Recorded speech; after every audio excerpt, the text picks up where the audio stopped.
In this video, we're going to explore the Bubble Editor and how its tabs and sections are organized to make app building easier.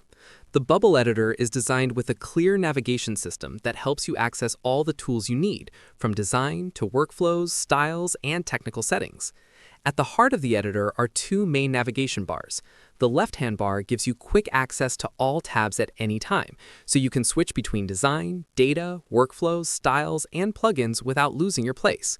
Within some tabs, you'll also find sections, which are accessed using a menu at the top of the active tab. Sections break each tab into smaller, task-specific areas, making it easier to find the tool or setting you need. Let's go through the main tabs. First is the Design tab. This is where you build the visual part of your app, adding elements such as text, images, buttons, and icons. You can drag elements onto the page, arrange them, and apply styling either individually or using reusable styles. It's your creative workspace where you bring the app's interface to life. Next is the Workflow tab. Workflows are what tell Bubble how your app should behave. For example, when a user clicks a button, what should happen next? This tab lets you create events and actions to respond to user interactions. If you enable the Workflow API in your app, you can also access the backend workflow editor. This is a more advanced feature, but it allows you to run workflows without a user interface, which is useful for tasks like automated data processing or sending emails. The Styles tab is where you manage the look and feel of your app.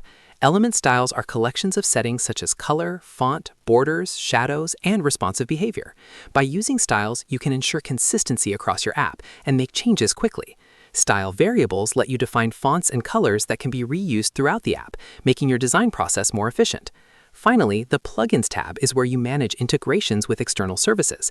You can install, uninstall, and update plugins to extend your app's functionality. Whether it's connecting to a third-party API or adding a new feature, this tab is where all your app's extensions live. Overall, the combination of the left-hand tab bar and the top section menu makes navigating the Bubble Editor intuitive. You always know where to find the tools you need, whether you're designing pages, setting up workflows, styling elements, or managing plugins. By understanding how tabs and sections are organized, you can work more efficiently and focus on building powerful, dynamic apps without getting lost in the editor.